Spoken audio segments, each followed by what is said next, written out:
Amados, estamos saindo aqui do início, do capítulo 12, verso 1 a 3, aonde nós tivemos uma promessa de Deus que nós denominamos como o pacto de abraâmico, o pacto abraâmico, que sim, aponta para um tempo futuro, para um pacto superior, que nós chamamos e lemos na nossa confissão como o pacto da graça.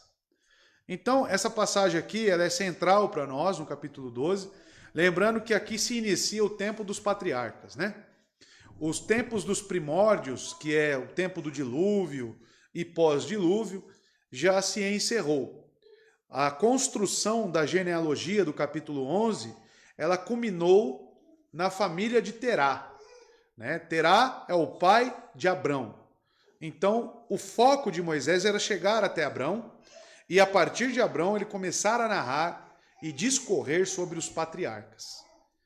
Então, amados, nós vemos aqui, principalmente, a tríade desta promessa feita a Abraão, o primeiro patriarca. Ele promete uma terra, um país a Abraão.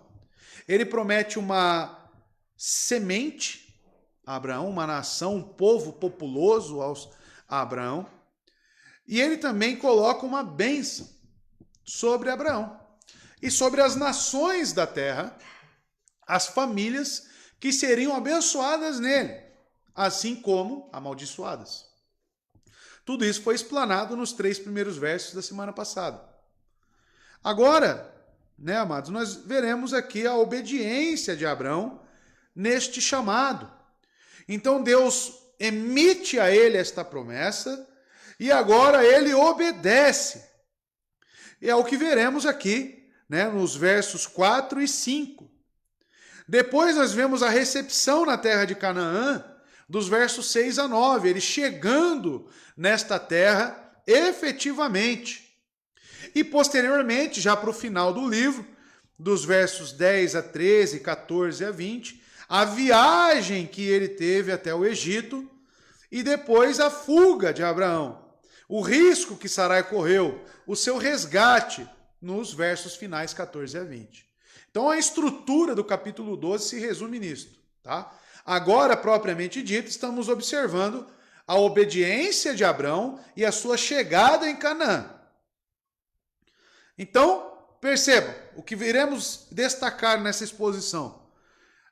Após a promessa do pacto que Deus faz a Abrão, ele não diz nada. O texto não emite aqui, Moisés não narra nenhum ponto onde existe alguma objeção, algum acréscimo, alguma dúvida quanto a Abrão. Ele não fala nada, ele não questiona. Ele não tinha nenhuma objeção, não quis saber de mais detalhes. Ele não diz nada, ele obedeceu sem protestar. Abrão simplesmente executou aquilo que Deus ordenou. Imediatamente depois de ouvir a primeira palavra, acontece que aquilo mais tarde é dito sobre Abrão. Ele creu no Senhor, e isso lhe foi imputado como justiça. Nós veremos isso em Gênesis 15, 6, que Paulo também recita em Romanos, e que também Tiago irá citar sobre as obras de Abrão. A decisão de Abrão de empreender a caminhada é um ato de fé na promessa de Deus, que culmina em uma obediência. Com isso, nós veremos, irmãos, que a fé e a obediência, elas formam uma unidade. Que a característica de alguém que diz que crê em Cristo é aquele que anda em obediência. É aquele que teve um coração transformado e inclinado para as vontades de Deus. Não há fé sem obediência. Não existe fé sem que seja analisado o que acontece em Abrão. Nem obediência a Deus existe sem a fé. A fé de Abrão é a fé como um chamado de um ímpio, a fé com uma ousadia para uma obediência. Fé que não vê, fé que agarra a misericórdia de Deus, fé que se apega às promessas, fé que ouve apenas a palavra e é recompensada. e arrasta consigo outros. É neste sentido que a fé de Abraão é citada em Tiago, aonde Tiago diz que sua fé foi acompanhada de obras. E em suma, essa é a prova da nossa fé. Esse é o crivo para saber se eu estou na fé.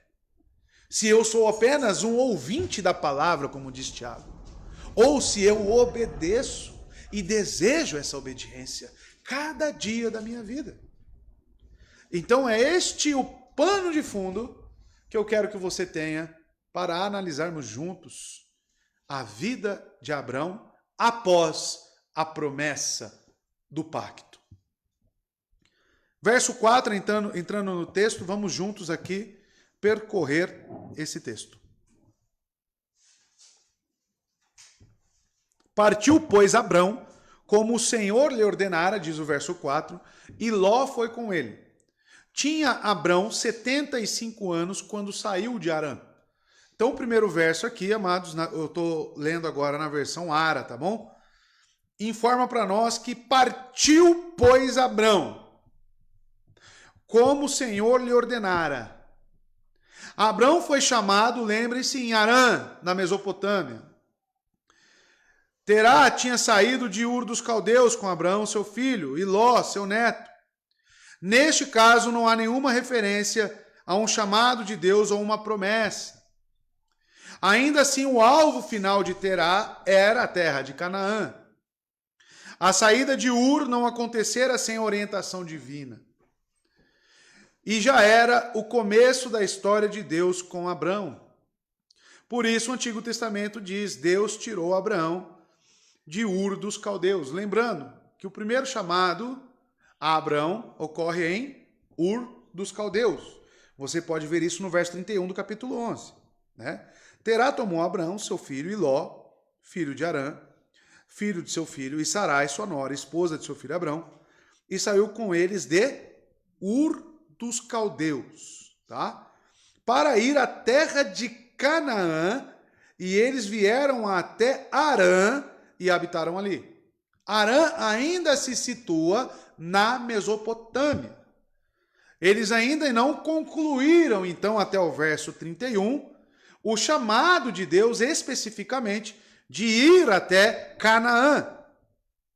Então, o que encontramos aqui no capítulo 12 é justamente Deus enfatizando este chamado para que ele vá até Canaã, tá? E algumas perguntas surgem no meio disto. Porque não sabemos ao certo por que ele parou em Harã, sendo que o chamado é até Canaã. Seria uma desobediência de Abrão? Seria uma fraqueza já no início da sua jornada? Agora lemos que ele partiu, a fim de completar a jornada que já tinha sido iniciada. Então, juntamente com seus familiares, ele parte. Como haviam partido da Caldeia, né, de Ur dos Caldeus, sobre a conduta e os cuidados do seu pai Terá, ainda vivo, porque o pai de Abrão faleceu. Terá, assim, agora, quando Abrão se torna chefe da família, ele segue em frente e completa o que o seu pai iniciou. Contudo, é possível que o Senhor outra vez o exortar a completar o que ele confirmava com o primeiro chamado. Então, aqui, amados, neste ponto que estamos, no capítulo 12, muitos teólogos irão dizer que Deus enfatiza novamente para ele que ele precisa continuar. Então, se trata de duas conversas de Deus com Abraão. Uma inicial em Ur dos Caldeus, onde ele inicia a jornada, e agora enfatizando isto. E veja, perceba como isto, na gramática, nos dá a entender isto. Porque partiu, pois, Abrão, como o Senhor lhe ordenara. A palavra ordenar aqui, né, falar, ordenar, está num tempo perfeito na gramática hebraica, que remete a uma ação do passado, tá? Ou seja, Moisés pretendia dizer que Abrão permaneceu em Harã, não porque se arrependera, como se fosse inclinado a abandonar o justo caminho da vocação, mas por ter a ordem divina sempre presente em sua mente. A vocação de Abrão é o padrão comum dos fiéis. Ou seja, o primeiro chamado ficou na mente de Abrão. Ele parou ali, porque o texto não revela o motivo verdadeiro deles terem parado em Harã, mas Deus, ele revisita o que ele já tinha falado. A palavra ficou em Abrão. A palavra ficou guardada nele. Que agora Deus, na sua misericórdia, apenas, vamos, Abrão, vamos continuar. E ele segue. Então não significa que ele apostatou daquilo que ele cria. Porque a obediência, o partiu, é em consonância com a ordem que ele recebera no passado. Então veja, a vocação de Abrão é um padrão comum, inclusive para nós. Podemos desobedecer a muitos preceitos de Deus, podemos fraquejar, podemos certamente ter períodos em nossas vidas que ficamos insensíveis à palavra de Deus, mas Deus, como demonstra o texto, sempre vem aos seus filhos, permanece conosco e a sua palavra ele escreve em nossos corações. Este é o sinal do pacto da graça, que enviaria um Espírito, que nos daria um novo coração, que escreveria suas leis em nossos corações. Que não precisaríamos mais ensinar aos nossos filhos, porque o próprio Deus nos ensinaria. Esta é a marca da regeneração. Esta é a marca daqueles que andam com Deus. E ele, pela graça, Abrão, pela graça do Espírito, cumpriu ao que Deus ordenou no passado. O texto também não diz quanto tempo ele permaneceu em Harã, mas a palavra ordenar aqui remete ao passado. Remete à primeira palavra que Deus, ou seja, ao chamamento de Deus a Abraão.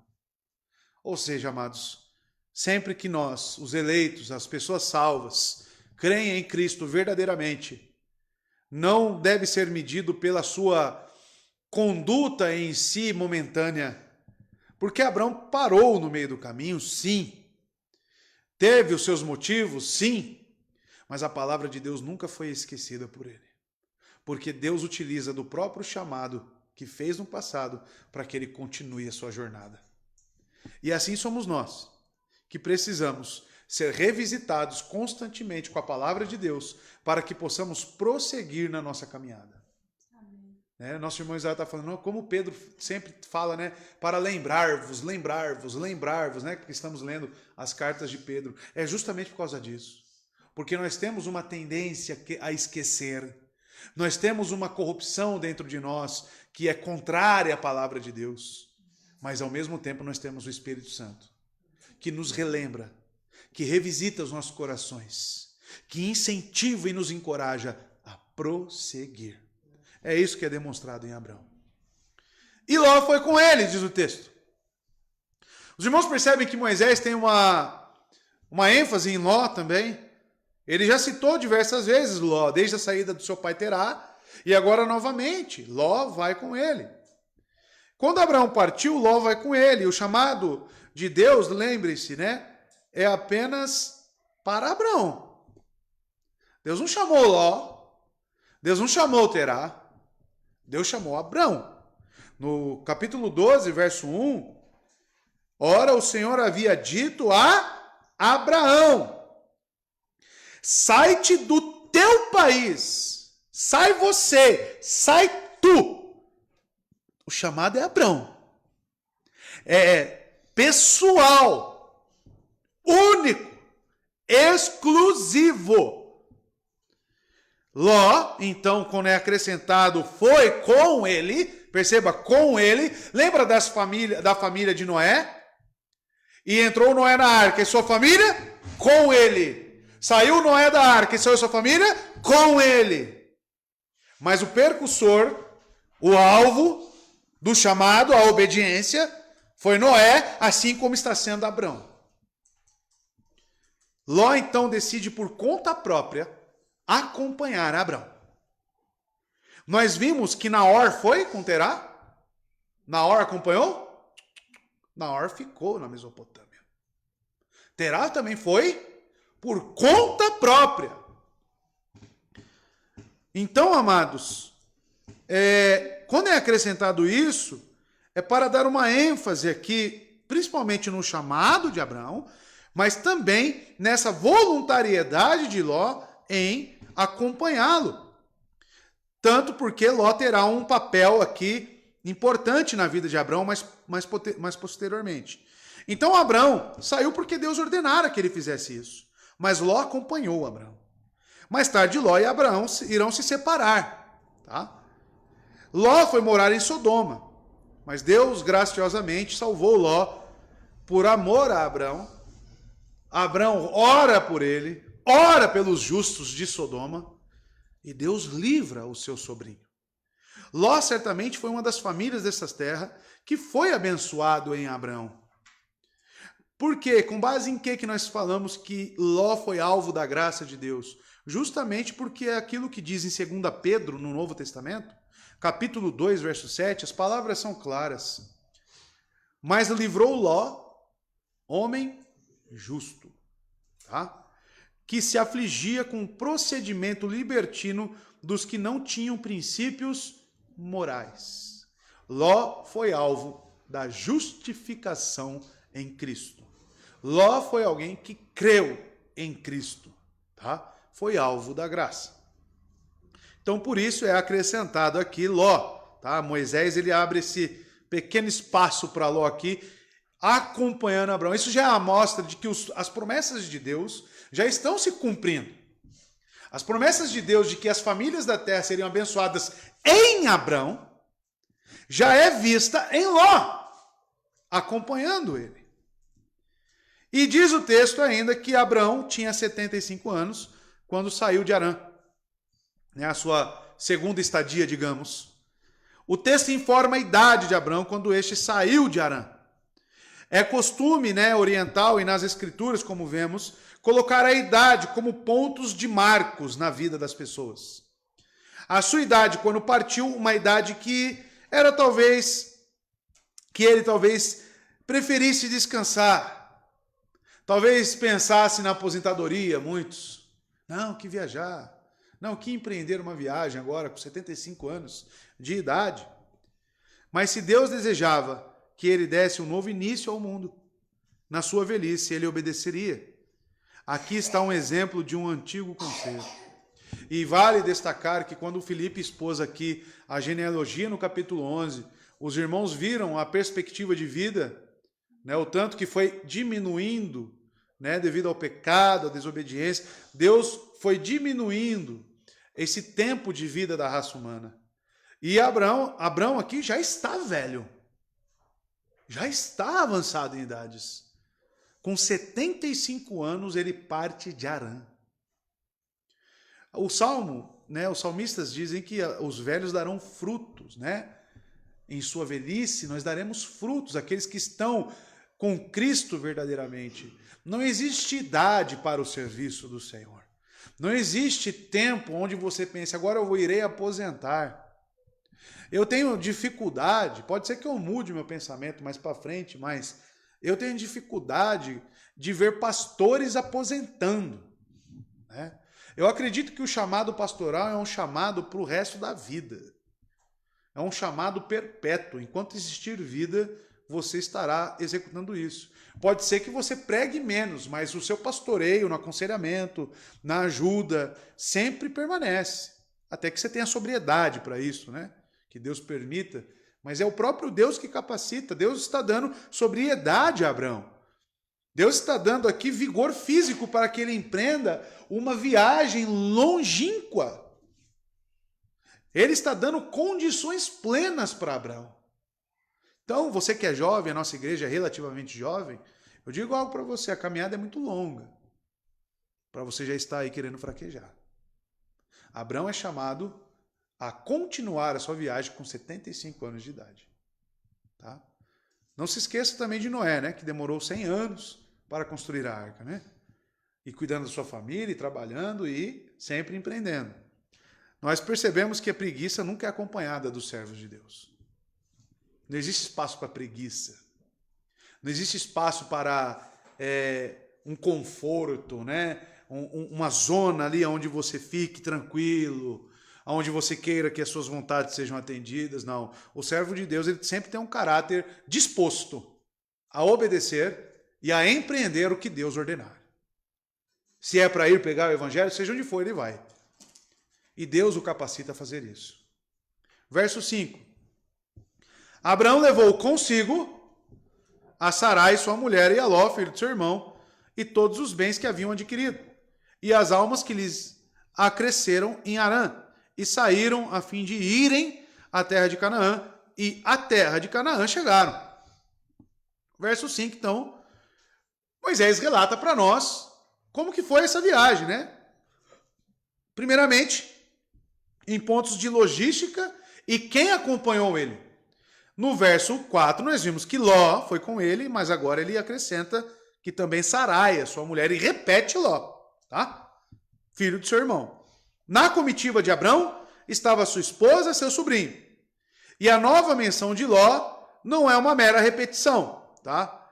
A referência do filho de seu irmão indicava que Ló era órfão, né? Pois sabemos lá no verso 27 do capítulo 11, né? Que Harã gerou Ló, e no verso 28 Harã morreu antes de seu pai Terá. Então ele era órfão.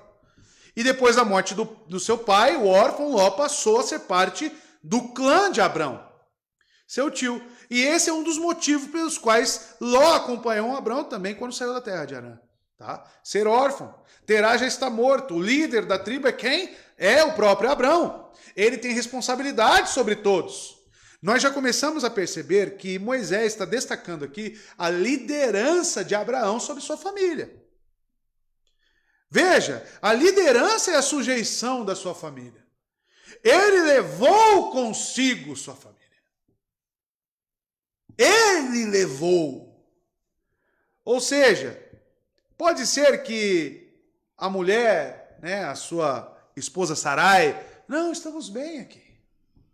Temos tudo. Estamos estabilizados, né? Como a esposa de Jó falou para ele, pede a bênção para o teu Deus e vai em paz, né? Vai em paz. E ele repreende a mulher dele. Os homens têm que aprender a liderar bem a sua casa. E não é liderar pela negligência, é liderar pelo exemplo. É liderar pelo temor a Deus. É liderar sabendo que está fazendo a coisa correta. Veja, ele levou consigo sua família. Não foi pela força. Não foi pela força e contra as suas vontades, mas pela persuasão.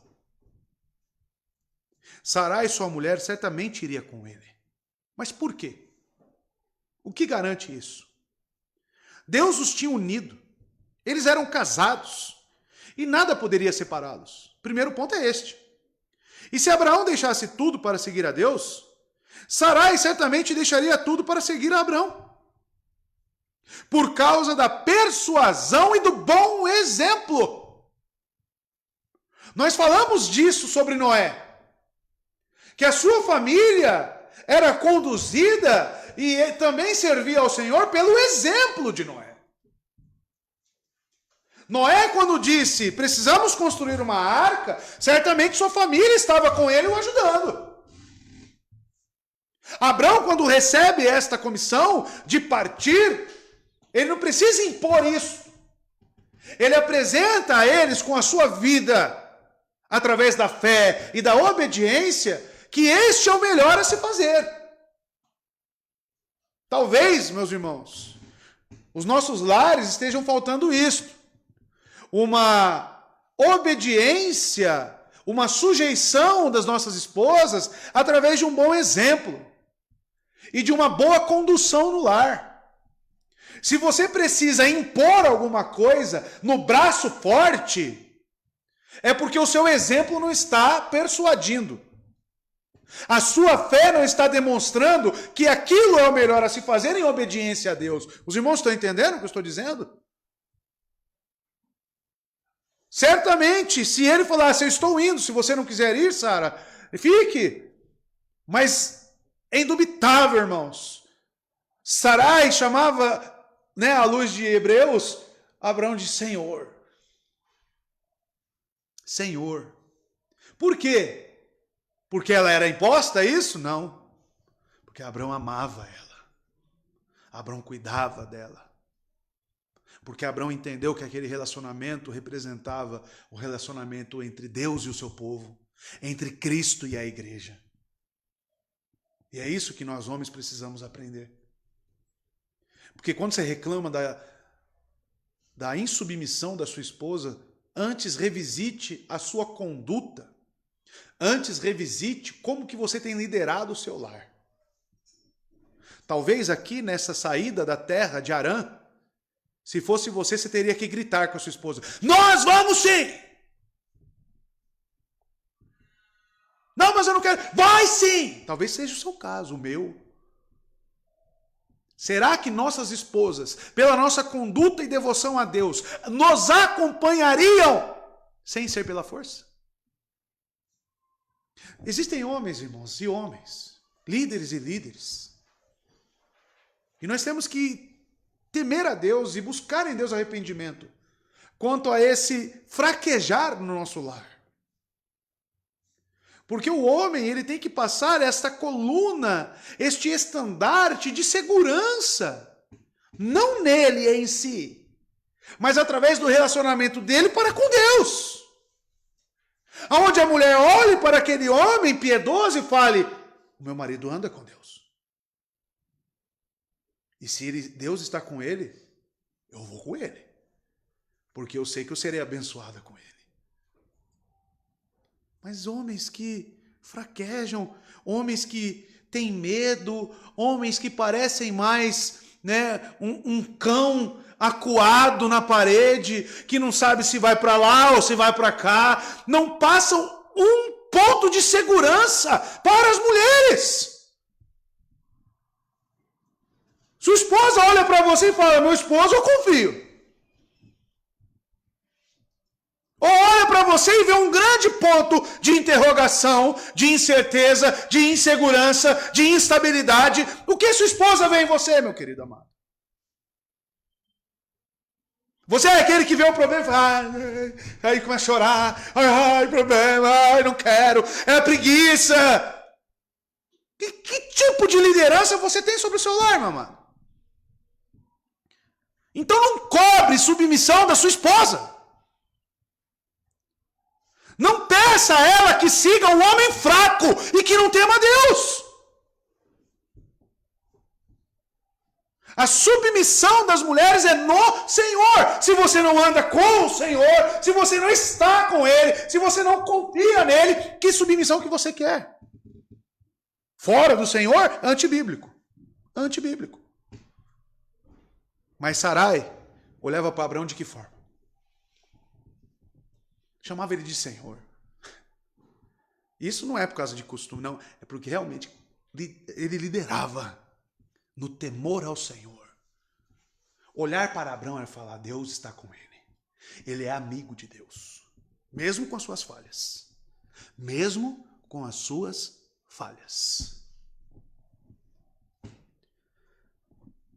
E o que mais ele levou? Diz o texto: todos os bens que haviam adquirido.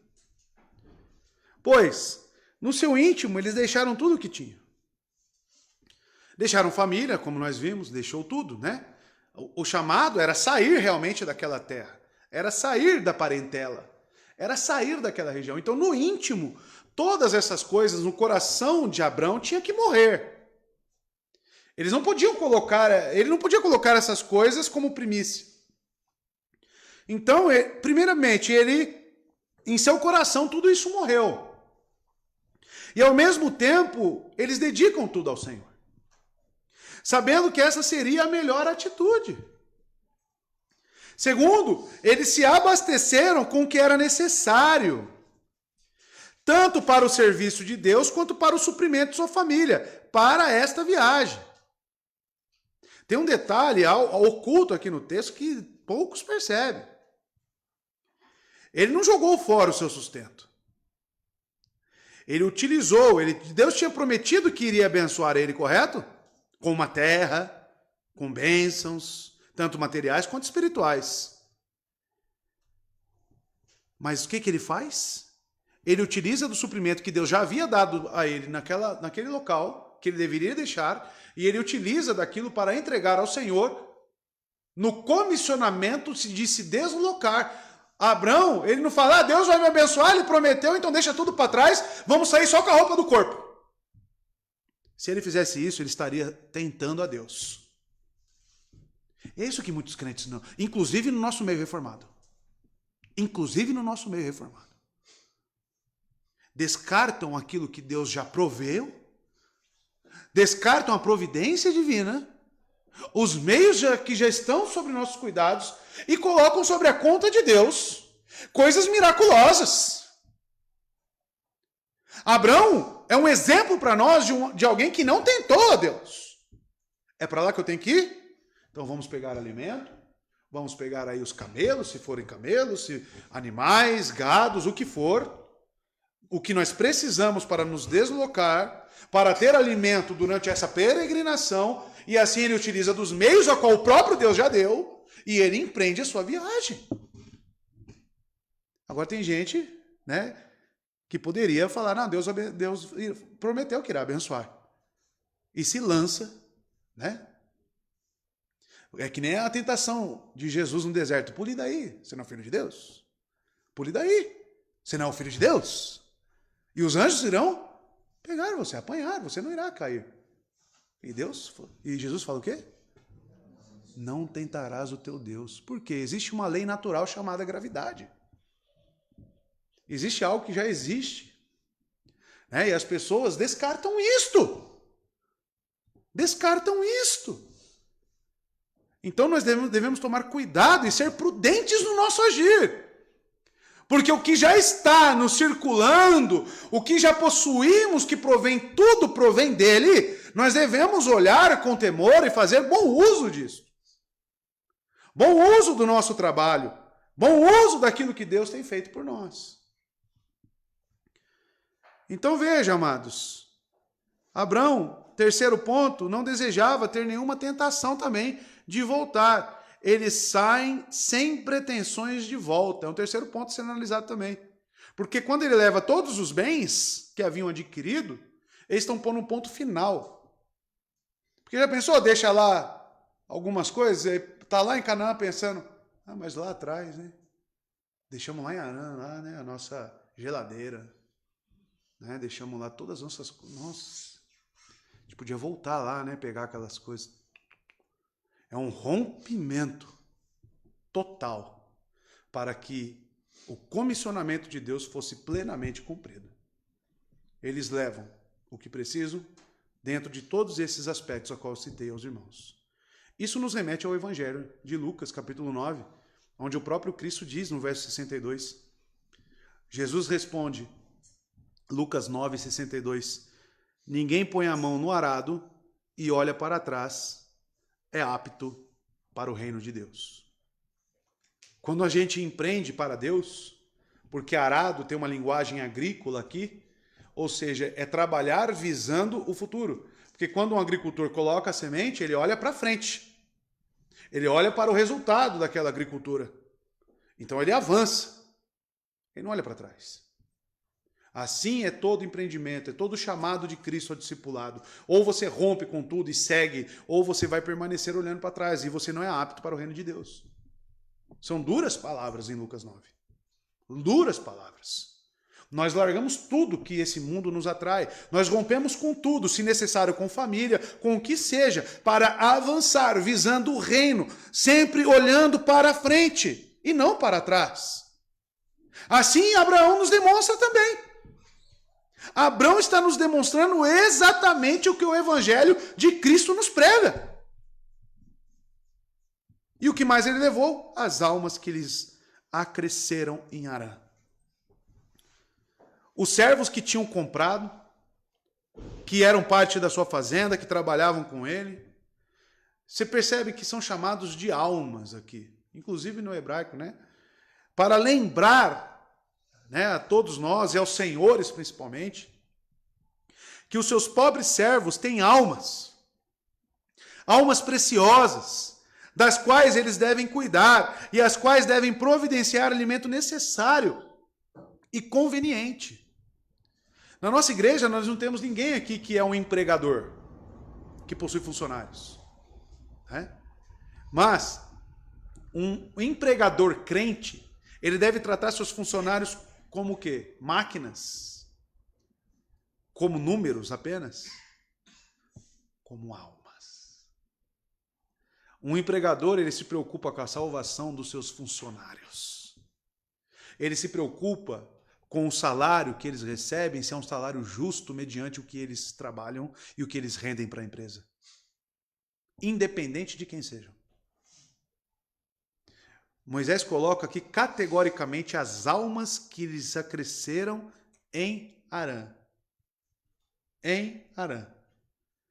Então observe que aqueles que servem e seguem a Cristo devem fazer tudo o que puderem para trazer outros para servi-lo e segui-lo também. Aqui está escrito que estas almas lhes haviam sido acrescidas.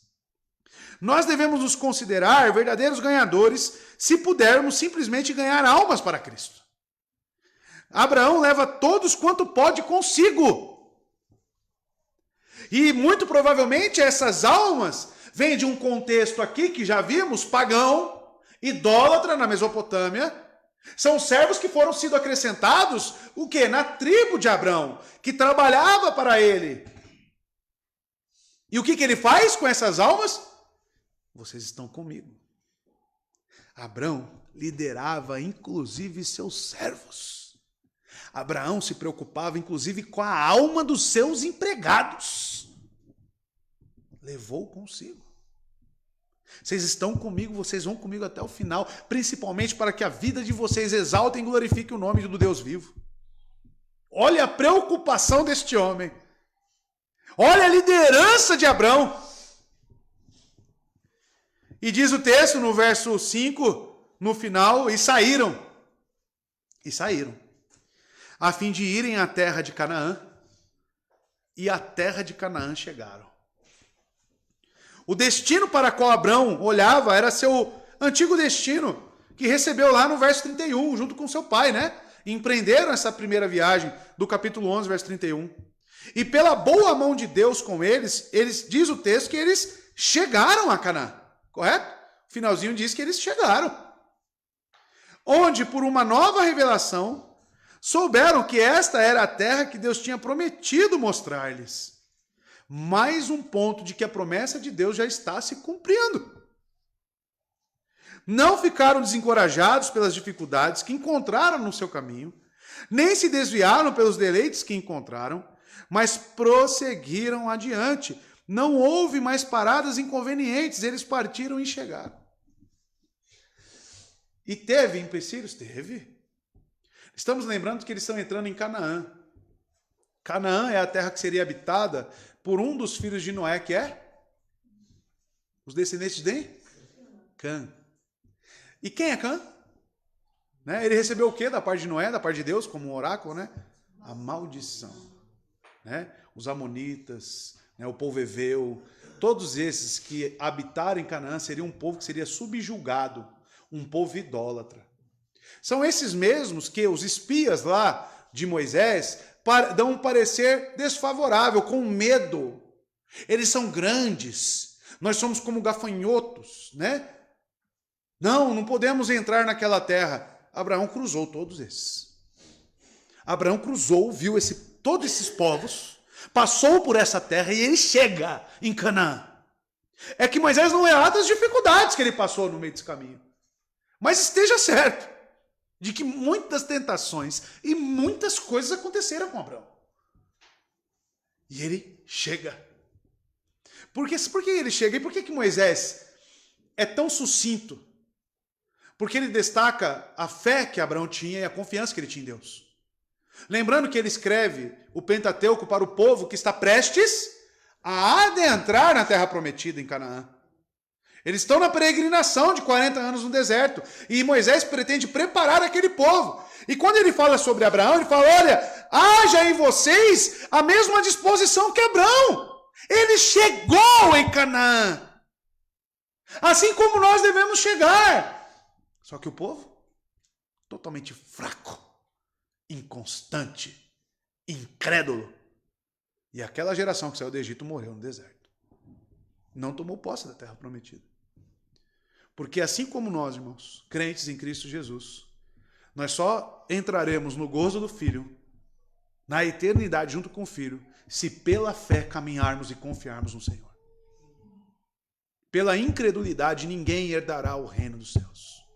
Ninguém, como disse em Lucas, que olha para trás, é digno, está apto para o reino. Não está apto. É avante. É pela fé. Não é pelas coisas vistas, é pelas coisas não vistas.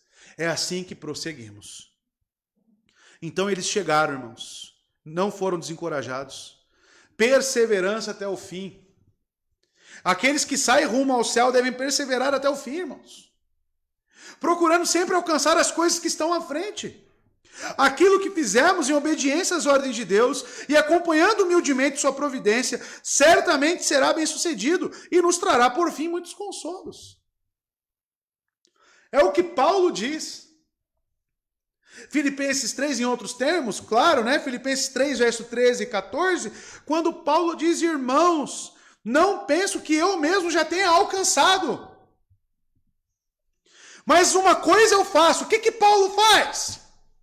Nessa caminhada cristã, esquecendo-me das coisas que ficaram para trás, ele lançou a mão na arada ou não lançou, Paulo? Ele olha para trás, não lançando mão das coisas que ficaram para trás, e avançando para as que estão adiante. Você é aquela pessoa que fica remoendo, vida, azar, esse pecado. Olha para frente, irmão. Olha para a confiança, olha para a condição plena que Cristo nos dá. E ele diz, avançando para as que estão adiante, prossigo para o alvo. O alvo de Abraão era chegar em Canaã. Qual é seu alvo? Qual é o seu alvo como crente? A fim de ganhar o prêmio do chamado celestial de Deus em Cristo Jesus.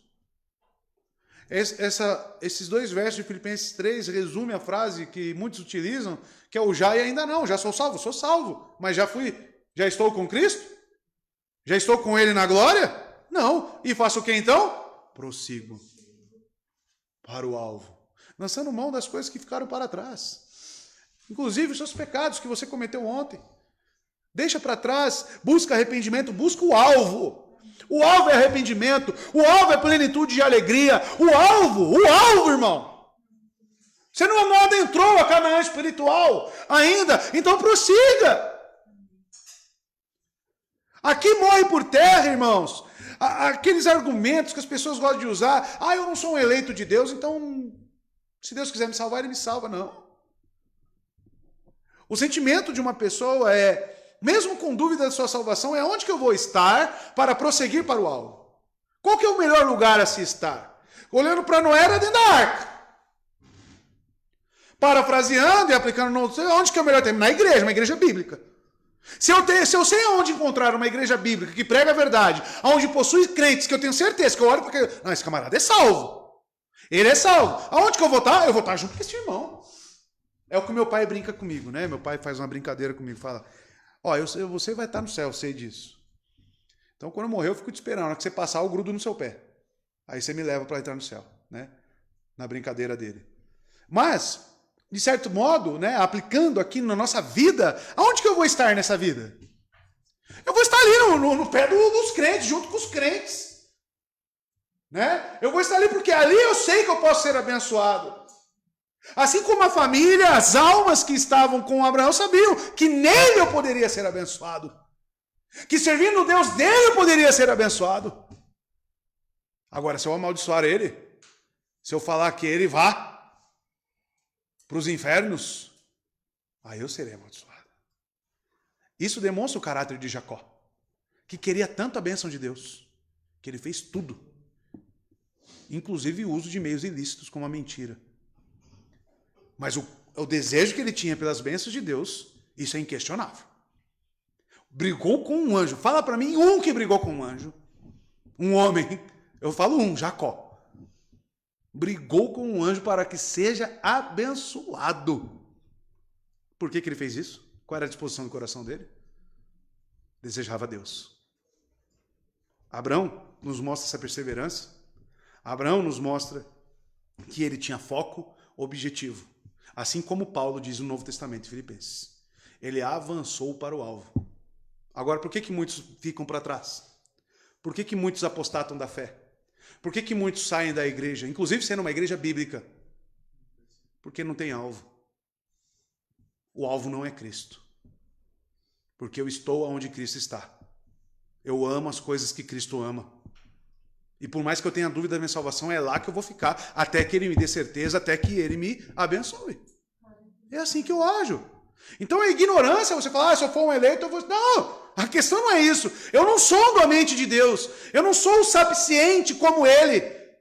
Mas eu sei que nos meios que Ele deixou aqui são visíveis. E é ali que eu vou ficar. É ali que eu vou ficar. E é ali que eu vou ficar até o fim da minha vida. Verso 6. Passou Abrão pela terra até o lugar de Siquém, até o carvalho de Moré. Ou, algumas traduções, planície, correto? Tem alguma aí que é planície? Não? Está carvalho mesmo? Nesse tempo estavam os cananeus na terra. Falei que tinha gente lá? Aí pergunta ao texto, quem eram os cananeus? Que tipo de povo que Abrão ele encontra lá? Um povo amigo? Ah, meu amigo Abrão, vem cá! Né? Tem aqui um churrasco para você. Né? Pode dormir na minha casa, né? Deus, Jeová, este é o nosso Deus. Foi assim? Você acha que foi assim? Não. Primeira coisa que Moisés relata, passou Abraão pela terra até o lugar de Siquém. Tá? A frase atravessou Abrão a terra de Siquém significa que ele montou suas tendas nas proximidades, tá? De Siquém. O termo traduzido por lugar, né, do hebraico Macom, pode ser lugar de culto ou lugar fora do povoamento.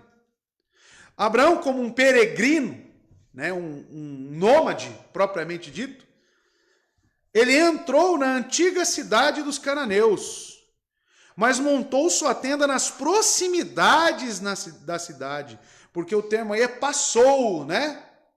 Ele não se alocou justamente onde os cananeus estavam, mas ele ficou ali nas circunvizinhanças, né, aos arredores. E assim como fez mais tarde entre Betel e Ai, como veremos, né, no verso 8. Pois a expressão atravessou e a posição lugar, que é Siquém, pelo qual ele passou, mostram que a extensão de sua jornada. Então atravessou essas terras de outras pessoas. Abraão sai com uma promessa, qual? Lembra quais são as 3 características da promessa? Uma terra, semente e a bênção, né? Que também pode ser a maldição. Ele sai com a promessa de que teria uma terra. O texto já disse que ele chegou na terra. Mas ele percebe que a terra não é dele. Por quê? Porque já tem gente lá habitando. Como é que você acha que ficou a cabeça de Abraão? Porventura, como um homem pecador que nós somos, será que ele foi tentado? Será que ele foi sacudido?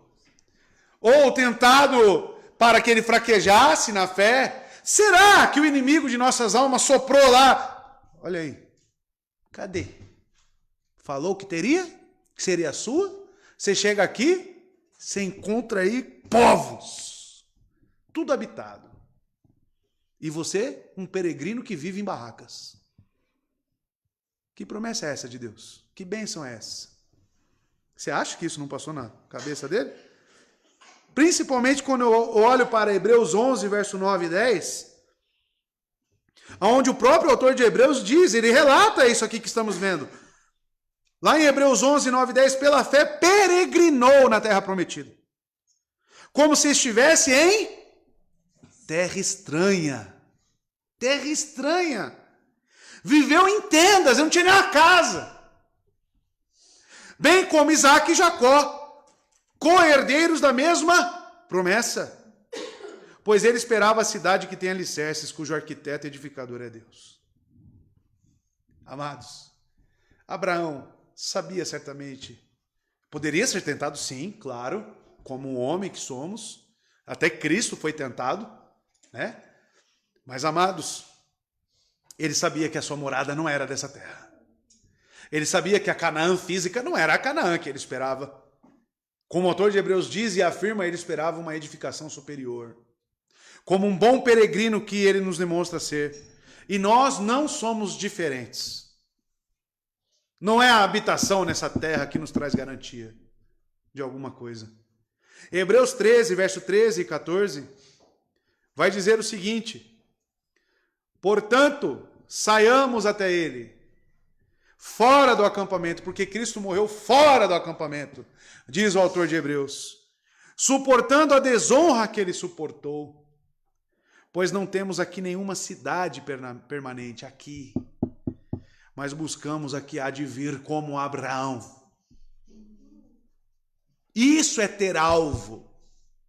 Isso é ter objetivo de vida. Isso é estar fundamentado e alicerçado em Cristo Jesus. Viram o texto ali?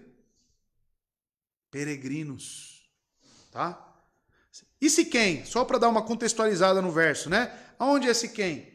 Moisés mostra que Abrão, no seu ingresso na terra, ele não achou uma habitação imediatamente para descansar e se situar, pois a expressão atravessou e a posição lugar Siquém mostram a extensão dessa jornada.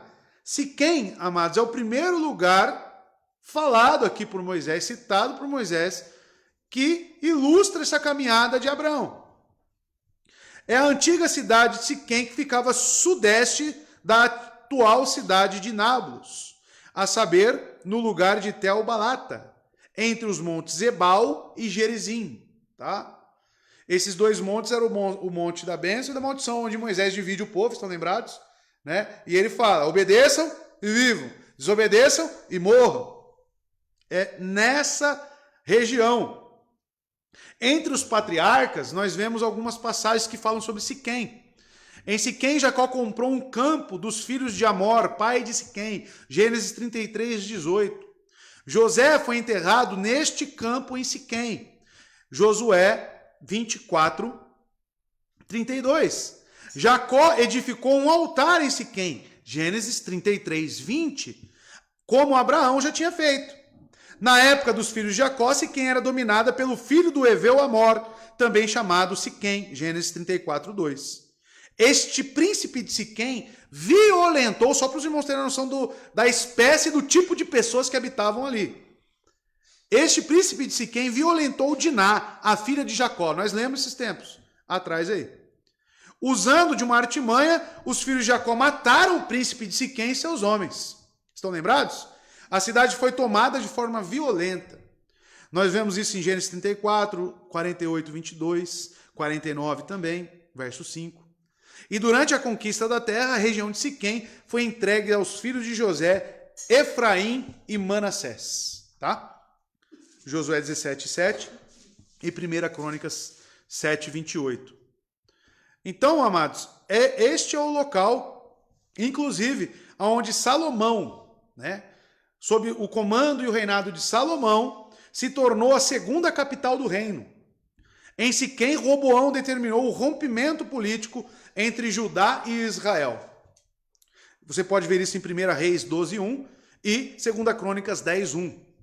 Na mesma cidade, os israelitas proclamaram Jeroboão como rei. Então é onde dividiu os reinos, tá? Foi ali. Siquém tornou-se a primeira capital do reino do norte. E depois do exílio da Babilônia, 538 antes de Cristo, após o exílio, se tornou ali o local onde os samaritanos viraram a população mista, composto por descendentes de Efraim e Manassés e com outros povos também. Por isso que Samaria era mal vista pelos judeus, porque se tornou um local de miscigenação. Não tinha mais judeus puros ali. E dá mais um local aqui, até o Carvalho. Ele passou então por Siquém até o Carvalho, ou planícies de Moré. Alguns traduzem a palavra Elon por florestas de carvalhos, que significa planícies, ou vale, vale. Há ainda os que tomam como sendo o nome próprio do lugar. Então, amados, Abraão escolheu um lugar próximo a um carvalhal.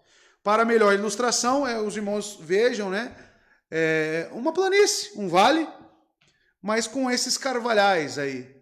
Esses carvalhais, irmãos, que é citado aqui, são uma planta, depois os irmãos pesquisem, que vem de uma classe ali das árvores, terubinto, né? Os irmãos depois pesquisem, terubinto. É uma árvore que chega até uns 15 metros de altura, bem frondosa, né? Bem cheia de folhas. E essas árvores eram locais de culto dos cananeus. Por ela ser bem frondosa, bem, né, viçosa, uma árvore grande, eles faziam cultos ali, no pé dessas árvores. E sobre qual Isaías, inclusive, diz: porque vos envergonhareis dos carvalhos que cobiçastes, e se reis confundidos por causa dos jardins que escolhestes. É possível também que a profetisa Débora se sentasse debaixo de uma árvore para um oráculo. É chamada de palmeira de Débora, entre Ramá e Betel. Está lá em Juízes 4, verso 5. Então, amados, é ali até o carvalho, né, das planícies, entre Siquém, que Abraão passou, né, ele habitou nessas regiões. Abraão escolheu um lugar próximo de um carvalhal. E diz aqui o texto: nesse tempo estavam os cananeus na terra. Moisés, ele especifica quem estava ali morando, habitando. Abraão montou suas tendas nas proximidades desse antigo local sagrado. Solo pagão. Olha que interessante. Ele sai de uma terra pagã. Deus fala para ele romper com essa família, com essa parentela, com essa terra. E ele chega na terra prometida e ele encontra justamente o paganismo. Amados, ele tinha partido em uma viagem ao desconhecido. A terra para onde ele foi já estava habitada. Abraão não conseguia imaginar que aquela seria a terra prometida. Qualquer um pensaria: terra prometida? Essa cláusula concernente aos cananeus não é acrescentada sem razão, porque não constituía uma tentação ser lançado no meio daquela pérvida e perversa nação. Era uma grande tentação. Olha para os irmãos terem uma noção, Esdras, capítulo 9, verso 1, ainda falando sobre a miscigenação dos judeus, que eles contraíram em Esdras, nós já lemos isso também, casamentos mistos, correto? Com quem? Com os cananeus. Esdras 9, verso 1. Depois que foram feitas essas coisas, veja o que diz lá em Esdras 9, 1.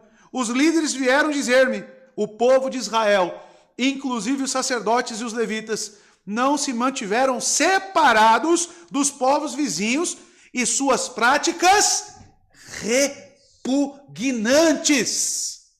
Adoração a Baal, sacrifício de crianças. Esse era o nível de adoração, orgias, imoralidade sexual, a qual Esaú escolhe famílias também entre esses povos pagãos, repugnantes ao Senhor, a ponto de Deus chamar o seu povo de prostituta. Digo mais, pior do que uma prostituta, porque ele ainda diz: uma prostituta ainda cobra pelos seus trabalhos. Vocês nem isso fazem. Prostituição espiritual. Estes povos aqui deveriam ser subjugados. Deveriam ser, posteriormente farão isso, né? O povo de Israel entrará, matará todos, tirará, expurgará dessa terra prometida esses povos pagãos. E o texto continua dizendo lá em Esdras 9, como a dos cananeus, olha lá, como a dos cananeus. Só que não era só eles que estavam na terra, dos hititas, dos fariseus, dos jebuseus, dos amonitas, dos moabitas, dos egípcios e dos amorreus, que são descendentes de quem? Cã. Está entendendo por que Moisés fez todo aquele trabalho de genealogia anteriormente? Para explicar aqui para nós o que está ocorrendo e o que o povo enfrentará na conquista de Canaã, anos posteriores. O que o santo homem poderia então pensar? O que você pensaria, né, neste contexto aqui? Você chegando na terra prometida e vendo tudo isso. Senão que for entregue na mão desses homens tão depravados. Esta terra pertencia à posteridade de Sem, sim, porque ele subjugaria a terra, os descendentes de Sem, mas a descendência de Canaã a agarrou e a segurou. Como fizeram nos tempos de Moisés, mas logo foram removidas dela. Mas agora eles estavam estabelecidos nele, no tempo de Abraão, que foi uma prova para a fé de Abraão. A prova de fé de Abraão não foi só oferecer seu filho Isaque, não, irmão. É tudo. Toda a jornada, toda a dificuldade, chegando na terra prometida. É o filho, era a mulher que era estéril. Irmão, se você olhasse para Abraão, fala, coitado desse homem. Às vezes eu falo com a minha esposa, nossa, tudo que eu vou fazer dá errado. Né? Mas talvez seja a tratativa de Deus. Talvez não, com certeza é. Porque nada existe e subsiste fora dele. Então, Abraão, quando eu olho para Abraão, você fala, tu está dando tudo errado. Minha mulher é estéril. A terra prometida que eu já rompi com tudo. Fiz toda uma empreitada. Estou indo agora, cheguei no lugar. O que eu encontro aqui? Totalmente habitado por povos pagãos. Deus vai me entregar na mão desses homens. Deus vai me entregar para a destruição. O pessimismo da tentação já poderia ter invadido o coração de Abraão. Com certeza. E se fosse eu e você lá? O que você pensaria? Eu vou voltar lá para Mesopotâmia, pelo menos tinha uma terrinha lá. Aqui nem terrinha eu tenho. Amados, Deus prova a fé de Abraão. Na promessa disso a sua semente, assim como era problemático e perigoso estar em um país onde viviam pessoas tão más e irreligiosas, pagãs. E aí, amados, a disciplina. Porque se Deus está provando a fé, e eu não tenho dúvida disso, Deus está provando a fé de Abraão, isso é para o bem dele. Porque Deus disciplina, corrige, aperfeiçoa aqueles que ama. Isso lhe era proveitoso a Abraão, pois ensinaria a nutrir uma melhor esperança. Pois se recebesse facilmente a terra de Canaã, por nada melhor teria esperado senão viver ali uma vida como um hóspede. Agora, porém, Deus eleva os pensamentos de Abraão, pelos olhos da fé o ensina a levar os olhos para o céu, para o alvo. Pois visto que a herança da terra fora prometida especialmente a ele, e só pertenceria a seus descendentes por causa dele, o eixo da questão aqui é Abraão. Ele é o alvo da promessa de Deus, Deus faz a ele. Ele diz, você receberá essa terra. Os seus descendentes receberá em ti esta bênção.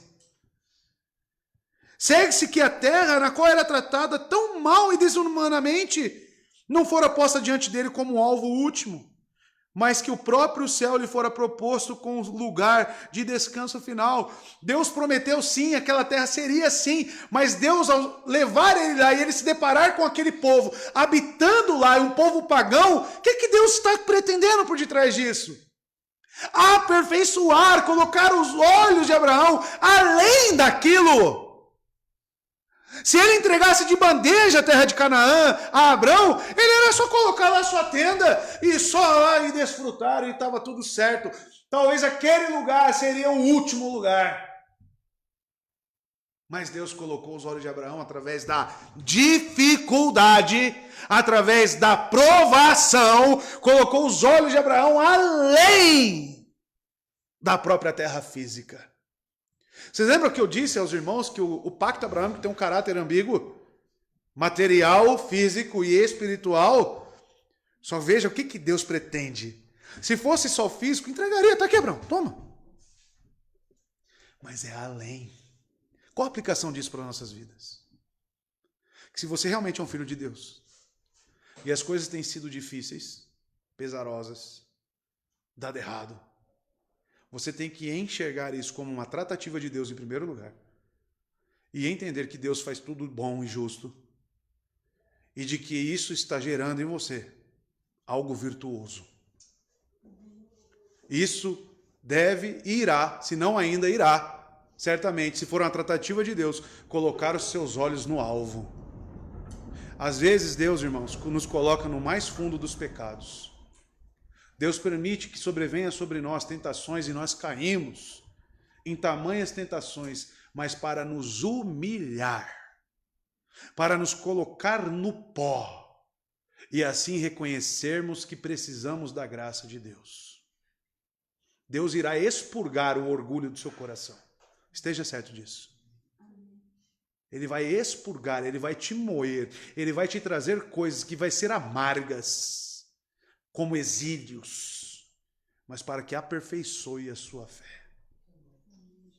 E Deus em tudo é bom nessas tratativas. Em tudo é bom. E ele faz isso. Um texto claro é quando Paulo fala: retire de mim esse espinho da carne. Satanás vem aqui e me esbofeteia com isto. E Deus fala: minha graça te basta. Mas antes dele falar do espinho na carne, ele fala o porquê que ele tinha aquele espinho na carne. Para que eu não me exalte. Para que eu não me exalte, foi-me posto um espinho na carne. E isso me faz pensar que talvez algumas coisas intempéries da vida talvez nunca será liberto de você. Para que você seja humilhado constantemente e para que você dependa de Deus totalmente na sua vida. Como é que fica a teologia da prosperidade mediante isso? Como é que fica aqui, ó, em Abraão? Né? Que é só receber, receber, receber. Olha as tratativas de Deus. Deus visa almas, irmãos. Deus visa uma fé. Deus visa sua glória. Tudo é feito pela glória de Deus. Então não pense que se receber, receber, receber, você glorificará. Pelo contrário. Eu acredito, à luz da Bíblia, que quando o povo recebe muito, pouca gratidão tem. Quando estavam lá no Egito, escravos, eles oravam fervorosamente. Mas quando estavam no deserto, sendo providos, recebendo carne, maná, roupas, sol, à noite, né, a coluna de fogo, nuvem, para preservar eles, o que eles faziam? Era melhor lá. Era melhor lá. Aquele que lança a mão no arado não olha para trás. E se olha, não é apto para o reino de Deus. Avancemos, irmãos, para o alvo, como Abrão.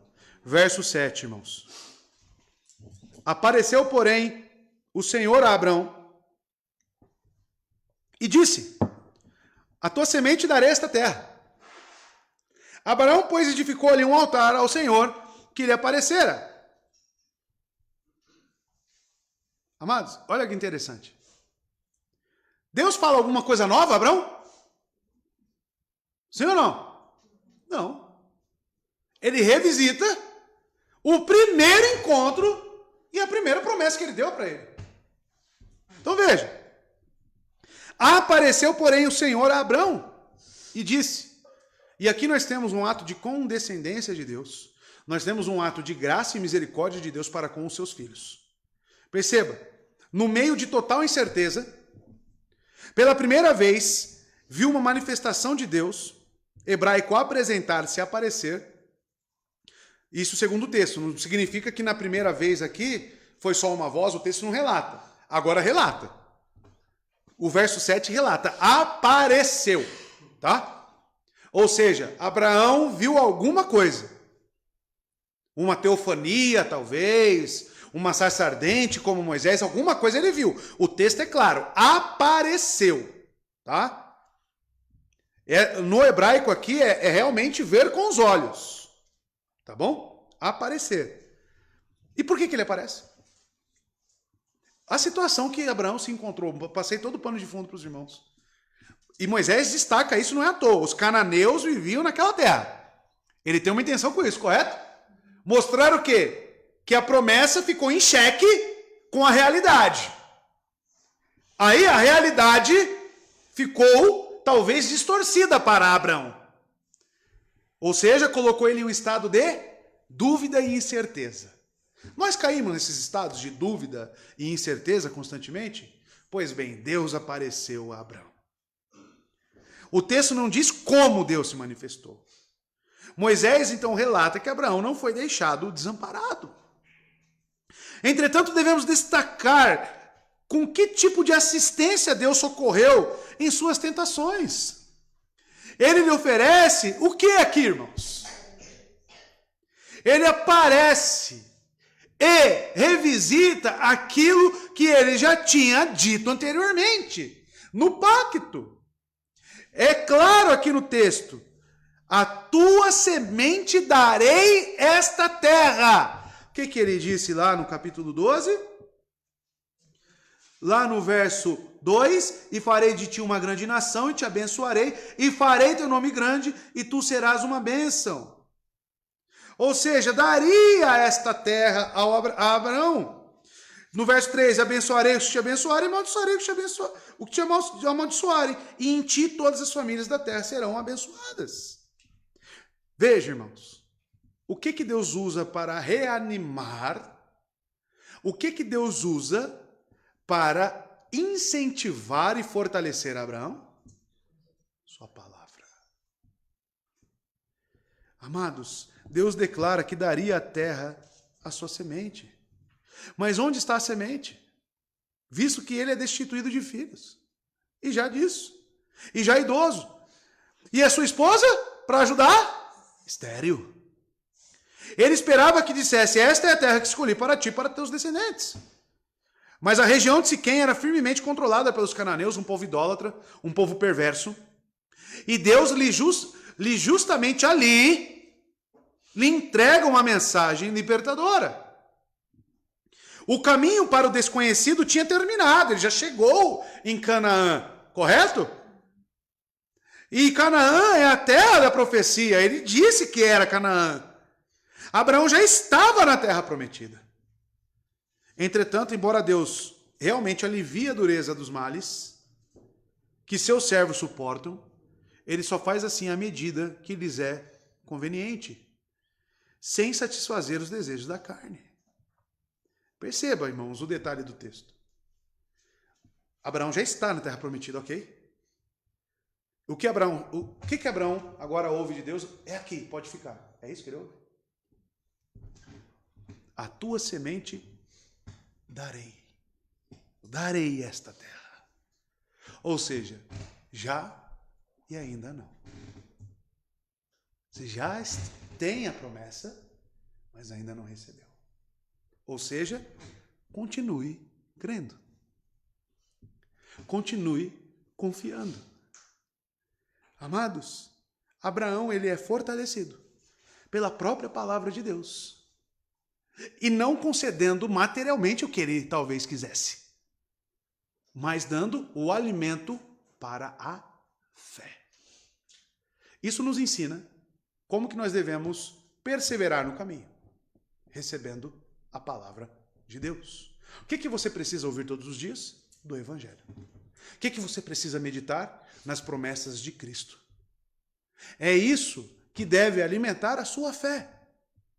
Porque se você ficar fazendo barganha com Deus, e olha que existe muito crente dessa forma, que eles só se acham salvos, eles só se acham realmente com Deus, digamos, se os desejos da sua carne sejam atendidos. A sua cobiça. E você pode, inclusive, cobiçar coisas santas. Ah, quando Deus me der uma família, eu sei que Deus está comigo. Ah, quando Deus me der uma casa, eu sei que Deus está comigo. Olha, Abraão, chegou na terra prometida, está lá pisando, mas a terra é habitada por um povo pagão. Aí Deus vem alimentar a fé dele. Como? Eu te darei. A terra prometida está prometida ainda, mas a tua semente, com a palavra dele. Como que você tem buscado confirmação? Como que você tem buscado força para continuar? Sendo que você nem lê a Bíblia. Sendo que você nem anota as promessas de Cristo. Sendo que você nem conhece o Evangelho verdadeiramente. E como é que eu sei? Prega o Evangelho. Como você consegue pregar o Evangelho? Com todas as suas partes, falando da morte, ressurreição, ascensão, reinado de Cristo, vinda do Espírito Santo, como Pedro fez em Atos. O que nós pensamos e o que nós queremos? Estamos com os olhos no alvo, realmente? Ou você precisa de confirmações físicas e materiais? Abraão não recebeu nada físico aqui. E quando no momento de crise, no momento de dúvida, não tenho dúvida quanto a isso, de uma grande tentação, Deus aparece, isso é uma grande condescendência de Deus, um ato de graça, misericórdia, e ele fornece o quê? De novo, uma parte da promessa. E Abraão continua com as mãos vazias, mas com o coração firmado em Cristo. Que você não tenha nada a apalpar e pegar, mas que o seu coração seja inundado pela fé em Cristo Jesus, meu irmão. É isso que interessa para nós. E veja, a reação de Abraão a esta aparição de Deus e essa confirmação. Isso foi crucial na vida de Abraão. A ponto de, diz o texto, Abraão, pois, ou seja, isso tem uma explicação do que aconteceu. Abraão, pois, edificou ali um altar ao Senhor que lhe aparecera. Moisés relata que lhe... Por que ele repete? Que lhe aparecera. Por que ele coloca pois? Abraão, pois, porque está em conexão este ato da parte final do verso 7 com a aparição de Deus, com a confirmação e com a alegria que Abraão sente em ouvir isso da parte de Deus. Ele edifica um altar ao Senhor. Depois da promessa de Deus, Abraão construiu um altar no meio da região habitada pelos cananeus, perto do lugar sagrado dos gentios, do carvalho. Este altar era um sinal de gratidão, irmãos. Tão logo lhe apareceu, ele erigiu um altar para que invocasse o nome do Senhor. Vemos, pois, que ele estava determinado a render graças e que um altar foi edificado por ele em memória da bondade recebida. Edificou o altar. Abraão, então, professa a sua fé publicamente. E lembrando que altares no Antigo Testamento pressupõem o quê? Sacrifícios. E sacrifícios são sombras de Cristo. Sangue está para perdão de pecados. O autor de Hebreus diz, não existe perdão sem derramamento de sangue. Ou seja, tudo isto apontava para o derramamento do Filho de Deus. Abraão aqui, amados, ele tem a sua fé fortalecida pela palavra de Deus. E ele reconhece isso em gratidão, adorando ao Senhor. Como é que você tem feito na sua vida? Amados, alguém questionaria se ele podia ou não cultuar a Deus sem um altar. Mas o culto interior do coração não é suficiente. Ah, Deus mora no meu coração, isso que importa. Não. Abraão diz que além de morar no coração, existe o ato exterior de adoração. Amados, ele confessa externamente diante dos homens. A religião tem realmente sua sede no coração, sim, mas dessa raiz brota depois a confissão pública, como seu fruto. Pois somos criados para este fim, que ofereçamos a Deus alma e corpo. Lembrando que os sacrifícios certamente estão presentes. Ou seja, Cristo está presente na adoração de Abraão. Lembrando que desde Gênesis, quando Deus faz roupas para Adão e Eva, da onde que vieram aquelas roupas? De animais. Ou seja, tiveram que ser sacrificados para que cobrisse o pecado deles, a vergonha. Sacrifício sempre esteve envolvido na adoração, remetendo ao sangue de Cristo, que se ofereceu por nós. Verso 8. Então passou dali para o monte ao oriente de Betel, e armou sua tenda, ficando-lhe Betel ao ocidente, e Ai ao oriente. Também ali edificou um altar ao Senhor, e invocou o nome do Senhor. Amados, tudo aquilo que talvez foi perdido em Babel, naquela mistura ali, e os povos unidos, Deus está resgatando a verdadeira religião a partir de Abraão. Lembrem, nunca se esqueçam de Sete, correto? Aonde diz o seguinte, lá no verso 26 do capítulo 4, e a Sete também nasceu um filho e chamou seu nome Enos. Então os homens começaram a invocar o nome do Senhor. Abraão então fez o que aqui? Invocou o nome do Senhor. Amados, mais uma vez Moisés coloca ali, passou dali, né? Assim como ele fez em Siquém e no vale, né? Ou nos carvalhais. Agora ele passou dali para o monte ao oriente de Betel e armou sua tenda. Então a população cananeia, ela morava em Siquém. E a grande família e os muitos rebanhos que Abraão tinha, não se esqueçam disso, que ele saiu numa caravana, né? Com posses, escravos, servos. Então, era um motivo para uma nova caminhada isso. E agora Abraão escolheu a região de Betel para descansar. Ele montou suas tendas no espaço aberto entre Betel e Ai, tá? Betel é a cidade cananeia de Luz. Jacó chamou esta cidade de Betel. Já na antiga Luz, havia um lugar sagrado onde Deus era adorado pelo nome Bet-El. Isso você vê em Jeremias 48:13. Inclusive, escavações arqueológicas localizaram o resto dessa cidade de Luz, né, do século 21 a.C. A posterior Betel é mencionada junto com Siquém na coluna de Sebek-Shu, por volta de 1850 a.C. Tá? No Antigo Testamento, Betel é citada. Tá? Também Jacó descansou em Betel e aqui sonhou com a escada de Jacó. Gênesis 28, verso 10 a 22. É em Betel. E é justamente aqui que Abraão coloca a sua tenda para descansar. E ficando-lhe Betel ao ocidente e Ai ao oriente. Então ele localiza, né, aonde que ele parou. E veja o final do texto. Também ali, edificou um altar ao Senhor. O memorial entre Betel e Ai devia lembrar o fato de que Abraão proclamou o nome de Javé aos cananeus. João Calvino aqui ele vai comentar da seguinte forma: Abraão era incansável em seu esforço de servir a Deus. Onde quer que ele chegasse, ele testemunhava sua fé de forma visível. Amados, Martim Lutero também vai comentar aqui, para que o fato de clamar e proclamar o nome de Deus nada mais é do que exercer o ministério sacerdotal.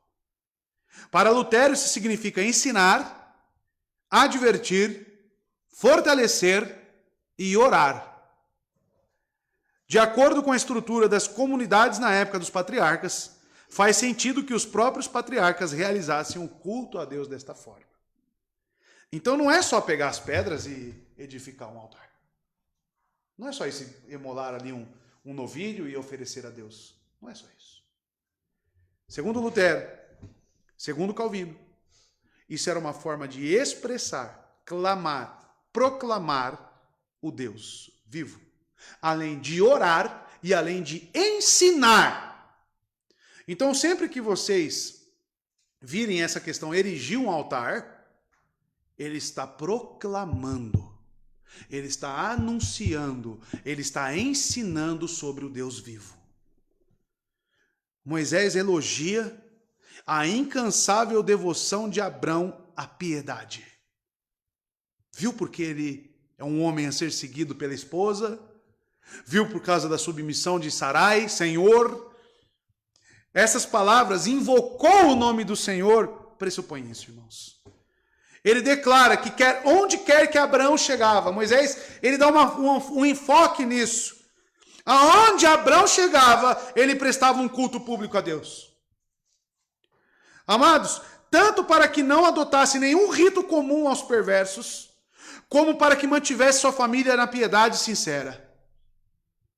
E é bem provável que, em razão disso, ele fosse objeto de não pouca amizade. Porque nada há mais que enraivece os perversos do que professar a verdadeira religião que estabelece contraste com a deles. Como que era para o povo cananeu ver ele adorando Deus daquela forma? E ainda mais pregando sobre esse Deus de justiça. E se vocês não estiverem esquecido, Noé, à luz de Pedro, era pregador da justiça. E Noé também oferecia sacrifícios a Deus. Tanto que a primeira coisa que ele faz quando sai da arca, erige um altar. Proclama o nome de Deus. É isso que Abraão faz e Moisés aqui elogia e menciona. Invocar o nome de Deus, amados, do hebraico Harabi Shem Yavé. Ou seja, pode ser sido clamar o nome de Deus. Isto é, orar, proclamar o nome de Deus, isto é, tornar seu nome conhecido, pregar o seu nome, pregar a justiça. É dizer para aqueles cananeus, arrependam-se. Abraão pregou aquele povo. Abraão orou por eles. Abraão tinha sede por almas. Você tem a fé? Você foi abençoado em Abraão? Porque Cristo veio desses lombos, desta descendência. E se nós cremos em Cristo, temos que ter semelhanças com Abraão. Verso 9 e último. Depois continuou Abraão o seu caminho, seguindo ainda para o sul. E se eu fosse escrever, claro que eu não vou fazer isso, mas acrescentar aqui, e depois continuou Abraão seu caminho, edificando altares e pregando a justiça de Deus a todos os povos a qual ele encontrava. Será que agora dá para nós termos uma ideia do que é ser peregrino nesta terra? Será que dá para nós entendermos qual é o nosso alvo e o nosso objetivo aqui? O que é que glorifica o nome de Deus? E você preocupado com o seu trabalho apenas? Você preocupado se você é casado ou não? Você preocupado se você tem filho ou não? Você preocupado com coisas materiais e esquecendo daquilo a qual ele nos chamou a fazer? Abraão nos ensina isso. Abraão reorganiza as nossas ideias para aquilo que realmente devemos colocar o foco. E, amados, o texto acrescenta algumas traduções que ele seguiu para o sul, né? Ou, em vez de sul, vai estar a região do Negueb. Então, amados, depois seguiu Abraão dali, indo sempre para o Negueb, ou sempre para o sul. Depois da grande promessa em Siquém, da proclamação do nome de Yavé entre Betel e Ai. Abraão vai para o sul. O termo Negueb provavelmente deriva do verbo aramaico secar e significa terra seca. Abraão continuou para o sul em direção ao deserto. Tá? A construção hebraica indica que ele repetiu o padrão em viajar por etapas, onde construiu altares ao Senhor. A questão não é só de chegar na terra prometida e tomar posse dela. A questão é de chegar lá e proclamar o nome de Deus. Nunca ninguém prega isso. Que Abraão só foi para receber a terra prometida. Ele chegou lá e a primeira coisa que ele fez foi erigir o altar e pregar o nome do Deus vivo. E nós, irmãos? Só salvos e para sempre salvos e tudo certo? É só isso? E a caminhada? E a caminhada aqui, como é que fica? E o que você tem feito? Será que os nossos corações estão nas premissas certas? No alvo certo? Com as prioridades certas? Que nós possamos pensar nisso. Amém? O relato continua. E ele vai para o Egito. Né? Ele vai nessa direção depois, como veremos na continuação do texto. Amém? Que Deus abençoe os irmãos. Né? Vamos orar mais uma vez. E vamos agradecer ao Senhor pela sua palavra e por mais um dia que estamos aqui.